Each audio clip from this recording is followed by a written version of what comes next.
Sinibingelele sinamukele kuKhozi FM TV. Namhlanje sinibingelela siseMpumalanga eMbombela Stadium. Mawungazi Metro FM Music Awards. Ubusuku bomculo. Ngilana kwi-black carpet zokhombisa zonke izinto ezobe igqokiwe. Ingqephu izobuza la ekhaya. Wena nje hlala nathi ubone abantu abathandayo abahlukahlukene.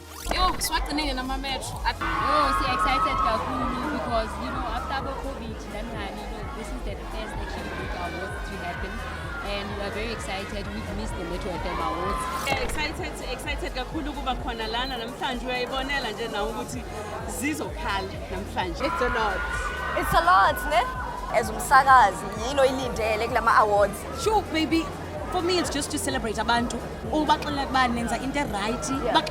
got a bright future because it's almost like a little bit of recognition. Imvuzo yemisebenzi yethu izobonakala namhlanje siyavuna sikutsalile so yeah kuningi nje nanokubuka ke abanye babafowethu bewina kuyangithokoza kakhulu mina ukubona abantu nje bewina.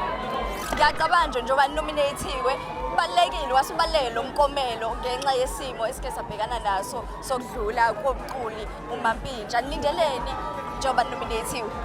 Hayi kubalekile nje ukuthi silindele ukuthi siwine senzele for abafowethu arimashesha noMampintsha labalele khona kwazi bezokulexa mnandi kodwa nje futhi senzele iKZN kakhulu ngoba sinominatiwe sinethemba phela lokuthi mhlawumbe kukhona sizokuthola kodwa futhi masingakutholanga ukubongela abakutholile yebo. How are you? Good, thanks. And how are you? I'm very well, thank you. Are you excited to be here? Yes, Why? because I'm excited for my daddy to win.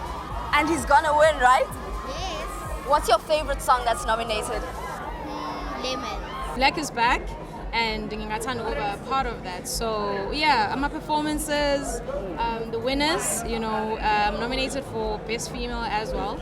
Noma ngawinanga, it's such a beautiful honor ukuthi ngibe nominated nabo bonke abantu besifazane nominated nabo. So njengoba usibona sipresenta sobabili igospel, Metro FM gospel, Ukhozi FM gospel. Lukhona uvalo mase kubizwa ama nominations egospel ukuthi mhlawumbe ngizophakama mhlawumbe ngeke. I'm nominated for the Song of the Year, by the way, not on the category gospel. So I'm excited because I'm the only one who has a gospel song on the category. And for me, being nominated in that big category, it's a blessing on its own. It's a win for a gospel industry. It's a win for Bazalwane Bonke. So I'm excited. I'm really just here to have fun. The Metros have done this for us. Shout out to Mbombela, shout out to Kuma. It's very fitting. Uzekuma Metro khona into oyilindele. Ngifuna big Nas awina.